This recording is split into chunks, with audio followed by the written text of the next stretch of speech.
Zora Banks should have cried when she found another woman's name on the flowers her husband had sent home. Then she called Diana. It happened. The flowers? The flowers. How bad? Bad enough. Then we move tonight. No. We move carefully. Zora the flowers in a vase. She did not throw them away. She wanted them where she could see them. For 8 months, Zora had watched her husband change without asking a single question. First, Jae-wook began coming home 30 minutes late, then an hour, then 2. Every time, he had an explanation. A meeting, traffic, a client dinner, an unexpected problem at work. The explanations were always perfectly prepared. That was what bothered Zora most.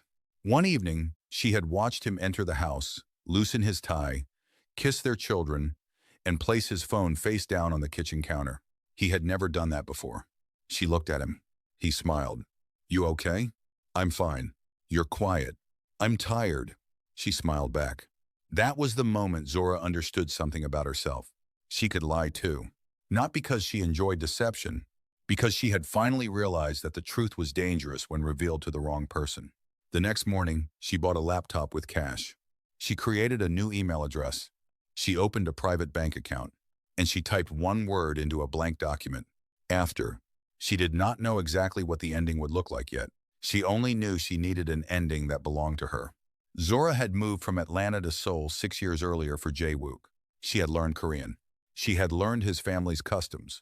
She had learned when Madam Shin expected her to speak, when she expected silence, and when a compliment from her mother-in-law was actually an insult wrapped in silk.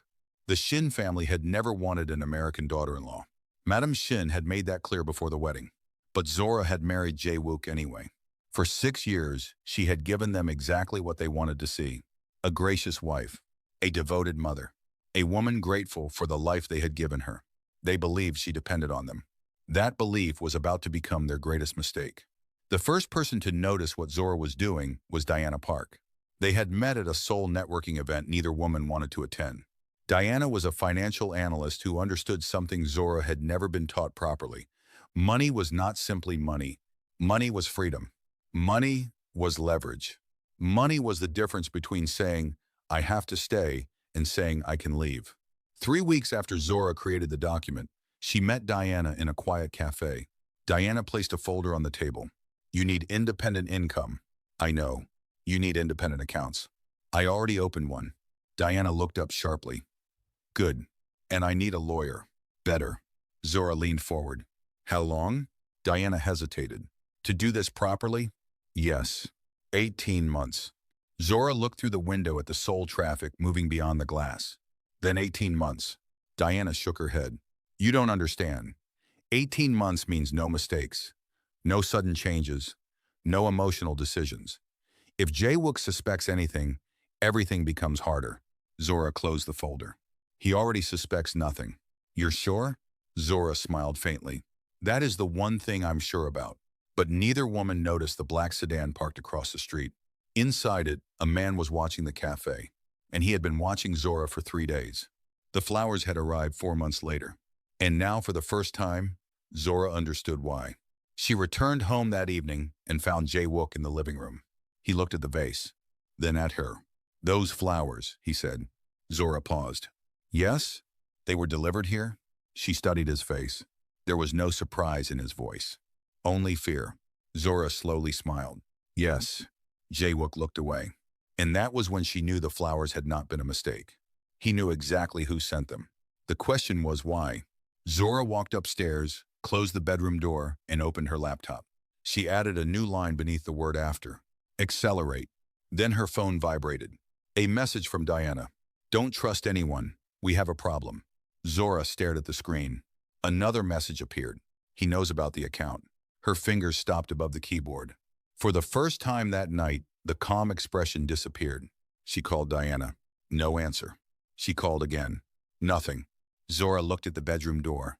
Downstairs, she heard Jae-wook laugh at something on his phone. He sounded relaxed.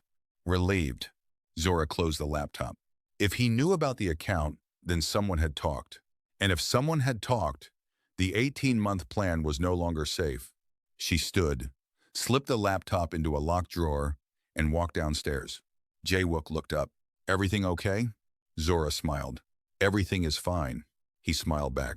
Neither of them believed it, and neither understood that before sunrise, one of them would discover how much the other had been hiding. The next morning, Zora woke before the alarm. For a few seconds, she lay still, staring at the ceiling. Then she remembered the message. He knows about the account. She reached for her phone. Nothing from Diana. That frightened her more than the message itself. Diana never disappeared. Not from Zora. Not without warning. Zora got out of bed, showered, dressed the children, prepared breakfast, and behaved as though nothing had happened. Samuel complained about his cereal. Grace wanted the blue cup instead of the yellow one. Jae-wook walked into the kitchen wearing a dark suit. He kissed Grace on the forehead. Then he looked at Zora. "You're quiet this morning." "I'm tired." He smiled. "Long night?" Zora poured coffee into her cup. Something like that. His eyes stayed on her for half a second too long. Then he picked up his phone. Zora noticed. She noticed everything now. At 8:17, the children left for school. At 8:31, Jae-wook left for work. At 8:42, Zora drove to the cafe in Mapo. Diana was already there. She looked exhausted. "You scared me," Zora said. "I had to make sure nobody followed me." "Who followed you?" Diana pushed a small envelope across the table. "Your husband's people." Zora didn't touch it. "How do you know?" "Because someone tried to access the account yesterday." "Did they get in?" "No." Zora exhaled. Diana leaned closer. "But they know the account exists." "Jae-wook?" "I don't know." "Then who?" Diana looked around the cafe before answering. "Madame Shin." The name changed the air between them. Zora had expected Jae-wook eventually. She had not expected his mother. Madame Shin had spent 6 years studying her daughter-in-law. She knew when Zora bought clothes. She knew which schools the children attended. She knew how much household money Zora received. She knew what Zora spent at the supermarket. But she did not know about the private laptop. She did not know about the translation work. She did not know about the investment. And most importantly, she did not know about the property Zora had been quietly preparing to purchase. At least, Zora hoped she didn't. "What did she find?" Zora asked. "Nothing concrete." "Then why are you worried?" "Because powerful people don't need proof to become dangerous." Diana opened the envelope. Inside was a photograph. Zora stared at it. It showed her leaving the cafe 3 days earlier. Another photograph showed her entering a bank. Another showed her sitting beside Attorney Park. Zora's stomach tightened. "They're following me." "Yes." "For how long?" "Long enough." Zora looked at Diana. "Does Attorney Park know?" "She knows." "Good." Diana's expression hardened. "She also says we need to change nothing." Zora frowned. "Nothing?" "Exactly. If you suddenly become more careful, they'll know you're scared." Zora looked down at the photographs. For 18 months, she had planned to disappear without anyone noticing. Now someone was watching her disappear in real time. She folded the photographs and returned them to the envelope. "Then let them watch." Diana stared at her. "Zora." "No." She picked up her coffee. "If Madame Shin wants to watch me live my ordinary little life, I'll give her the best performance she's ever seen." That afternoon, Zora went home and did exactly that. She cooked dinner. She helped Samuel with homework. She listened to Grace describe a drawing she had made at school. She laughed when Jae-wook told a joke. She even asked him about work. He looked surprised. "Why are you asking?" "Because you're my husband." The words came naturally. Almost too naturally. Jae-wook smiled. "Everything is fine at work." Zora nodded. "Good." Then his phone rang. He stood immediately. "I need to take this." He walked toward the hallway. Zora watched him go. She waited 5 seconds. Then she heard his voice. "No." "She doesn't know." Zora froze. Jae-wook lowered his voice. "I told you, I'll handle it." A pause. "No." "My mother cannot get involved yet." Zora's hand tightened around the spoon. "Yet." That word stayed with her. She walked back into the kitchen before he returned. When Jae-wook entered, she was cutting vegetables. "Everything okay?" she asked. He stared at her. "Yes." "Good." He smiled. But this time, Zora saw something underneath it. Fear. Not guilt. Fear. That night, after everyone went to sleep, Zora opened the hidden laptop. She checked the account. The money was still there. Then she checked the property documents. Still clean. Then she opened the file titled After. She added another line. "They are watching." She stared at it. Then typed, "Let them." Her phone buzzed. Deanna. Zora answered immediately. What's wrong? Diana didn't speak for several seconds. Zora, she finally said, Attorney Park found something. What? Your husband isn't investigating the account. Zora sat upright. Then what is he investigating? Diana's voice dropped. Your children. The room went completely silent. Zora looked toward the hallway. What do you mean? He's asking questions about custody. Zora's face changed. Why? I don't know. Zora closed the laptop. For 18 months, she had been preparing to leave her husband. She had prepared for money, property, lawyers, reputation. She had prepared for Madame Shin, but she had not prepared for someone to use her children against her. And downstairs, completely unaware that his wife had just discovered his next move, Jae-wook opened his own laptop. On the screen was a single file, Zora Banks' Custody Risk Assessment. He clicked it, and the first line made him smile. Primary weakness, her children. Jae-wook leaned back. For 6 years, he had believed Zora's greatest strength was her patience. He had mistaken patience for weakness. Now he intended to test her. He opened another document. At the top was Diana Park's name. Below it was Attorney Park's name. Then, finally, Zora's. He whispered, Let's see what you're hiding. Upstairs, Zora was awake. She was already making a decision. If they wanted to fight over her children, she would stop preparing for an exit. She would prepare for war. The next morning, Zora changed the plan. Not because she was afraid, because she finally understood what Jae-wook believed he could take from her, her children. She drove Samuel and Grace to school, kissed them both, and watched until they disappeared through the gates. Then she stayed in the car and called Attorney Park. I need everything, Zora said. Everything? Custody records, school records, medical records, every expense I have paid, every document showing I have been their primary caregiver. Attorney Park was silent for a moment. Something happened. Jae-wook is building a custody case. I know. Zora gripped the steering wheel. You knew? I suspected it yesterday. Why didn't you tell me? Because I needed confirmation. Zora closed her eyes. Do we have it? We don't now. Attorney Park lowered her voice. He hired a private investigator. Again? No. This time, it's different. He's not looking for your money. He's looking for weaknesses. Exactly. Zora looked through the windshield. What does he have? Nothing yet. Then, he has nothing. Don't underestimate him. I don't. That afternoon, Zora received an unexpected call from Samuel's school. The administrator asked if she could come in. Zora's stomach tightened. Is Samuel okay? Yes, he's fine. Grace? She's fine too. Then why am I being called in? A pause. We'd rather discuss it in person. Zora arrived 20 minutes later. The principal closed the office door. There was an inquiry this morning. From whom? Your husband. Zora's expression remained calm. What did he ask? About the children's home environment, their routine, your involvement, whether there had been any recent changes. Zora leaned back. Did you tell him anything? Only what we're legally permitted to discuss. Good. The principal hesitated. There was one other thing. What?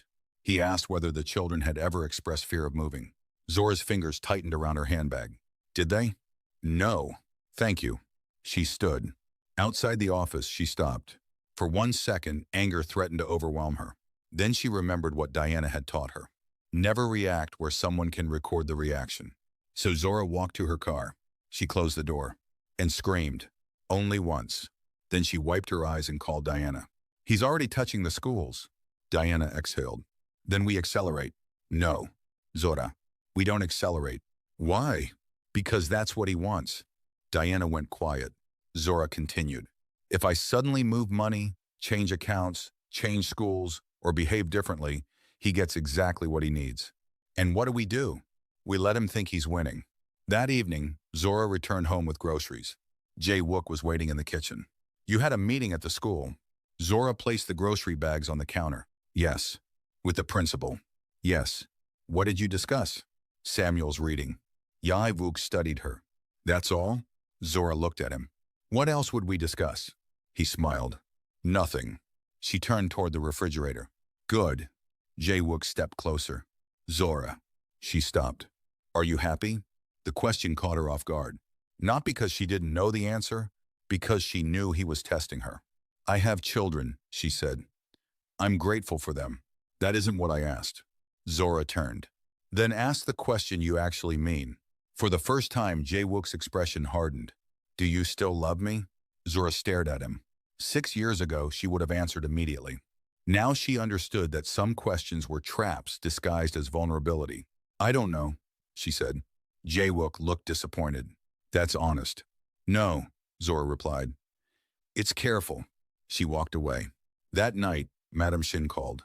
Zora almost ignored it. Then she answered. Hello. Come to the house tomorrow. Why? I want to speak with you. About what? My grandchildren. Zora's eyes narrowed. I'll come. Alone. Zora paused. Of course. Of course. The next afternoon, she entered Madam Shin's house. Her mother-in-law was sitting beside a window, holding a cup of tea. You look tired, Madam Shin said. I've been busy. With what? My children. Madam Shin smiled faintly. You've always been very devoted to them. Yes. That is why I'm worried. Zora sat opposite her. About what? Your marriage. There it was. Zora said nothing. Madam Shin continued. Jae-wook says you have become distant. Have I? You tell me. I think people become distant when they stop feeling safe. Madam Shin's eyes sharpened. Do you feel unsafe in my family? Zora smiled. I feel watched. The older woman went still. For a moment, neither spoke. Then Madam Shin placed her cup down. Who are you really, Zora? The question landed harder than any accusation. Zora leaned back. I've been your daughter-in-law for 6 years. That isn't an answer. It is the only answer you have ever allowed yourself to see. Madam Shin stared at her. You think you're clever. No, I think you're hiding something. Zora stood. Everyone hides something. She walked toward the door. Madam Shin's voice stopped her. If you hurt my son, I will make sure you regret it. Zora turned slowly. You should be more worried about what happens if your son hurts me. Madam Shin's face changed. Zora left. Outside, she immediately called Attorney Park. She knows. How much? Enough to be dangerous. Then we need the property finalized. When? Tomorrow. Zora stopped walking. Tomorrow? Yes. For 18 months, she had been building a door. Tomorrow, she would finally own the key. But that night, before she could sleep, her phone rang. It was Diana. Zora, she whispered. There's a problem. What? The property documents were accessed. Zora's blood ran cold. By whom? Diana hesitated. Your husband's lawyer.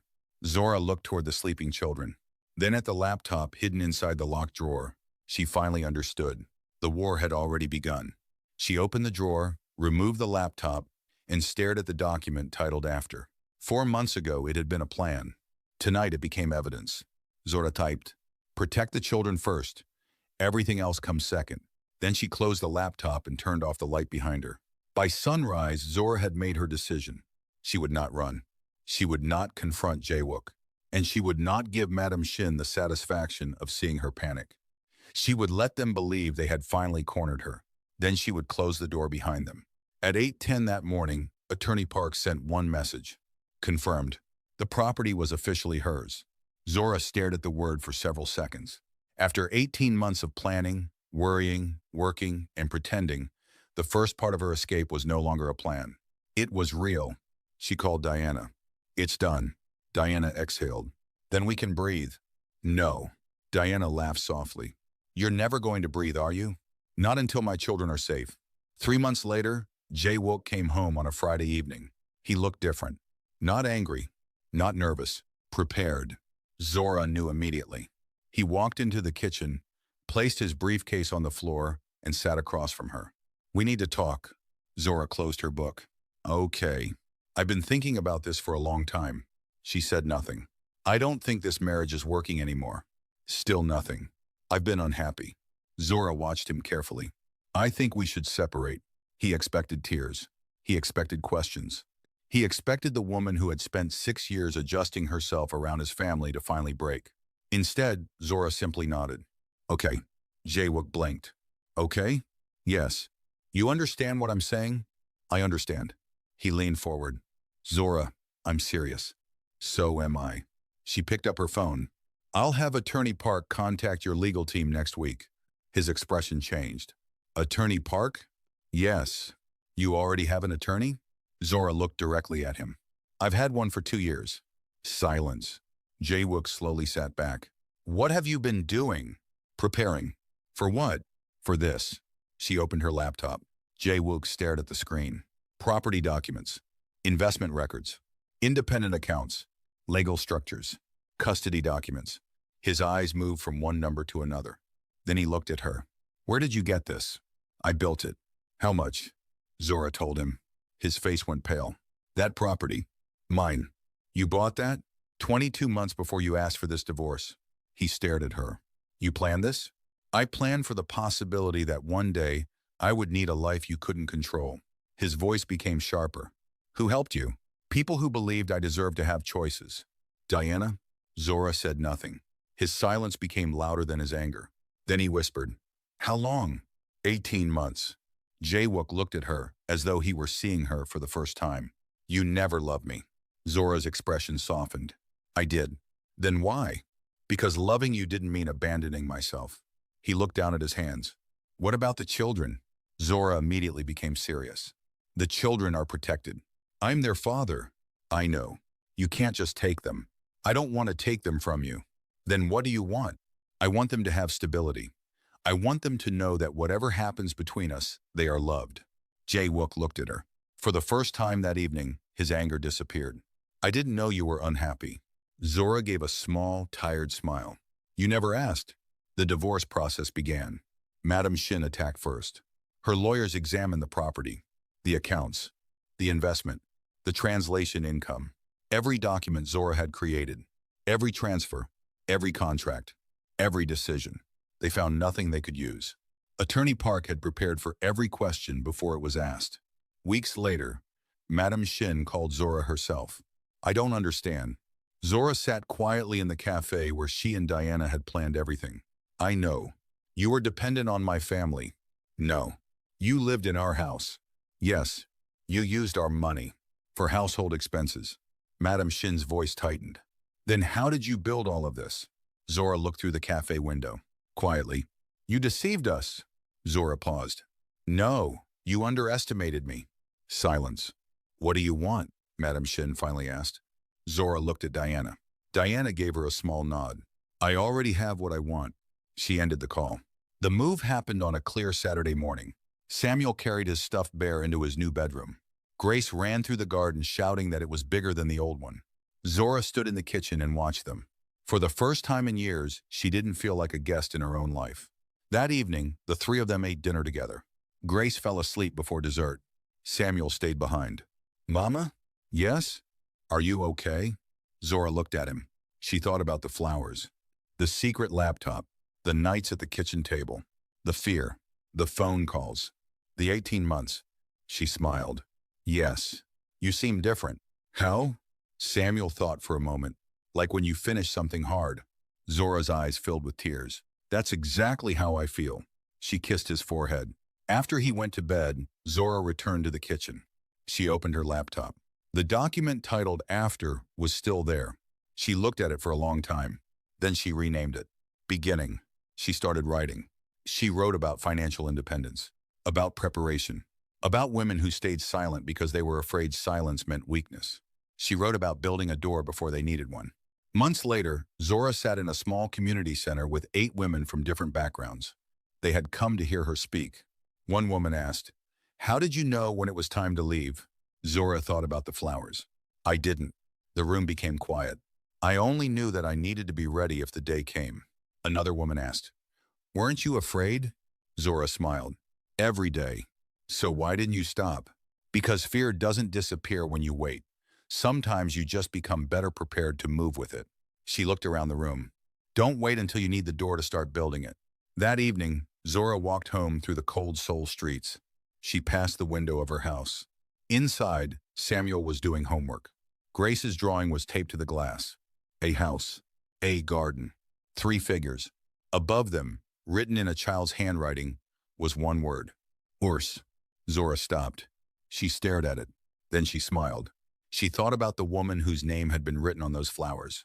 She thought about the husband who believed he was ending her life when he asked for a divorce. He had been wrong. He had not ended her life. He had opened the door. And Zora had already built the world waiting on the other side. She opened her front door. Mama! Grace shouted. Samuel ran toward her. Zora dropped her bag and pulled them both into her arms. For a moment, she said nothing. She simply held them. Then she looked around the house. Her house. Their house. And finally understood something she had spent 18 months learning. The greatest revenge was never destroying the person who underestimated you. It was becoming completely free of their ability to define you. Jae-wook had thought the flowers would expose his secret. Instead, they exposed hers. He thought he was preparing to leave a woman who had nowhere to go. He never realized she had been building somewhere to go all along. And when the day finally came, she didn't scream. She didn't beg. She didn't ask him to stay. She simply looked at him and said the one word he never expected. Okay. If Zora's story stayed with you, take a moment to like this video and subscribe to Afro-Korean Folktales for more stories about betrayal, hidden strength, unexpected victories, and women who refuse to remain powerless. And tell us in the comments, what would you have done if you were Zora? Because sometimes the person sitting quietly in the room isn't losing. Sometimes she's planning her exit. And sometimes, by the time you realize what she's been building, it's already too late.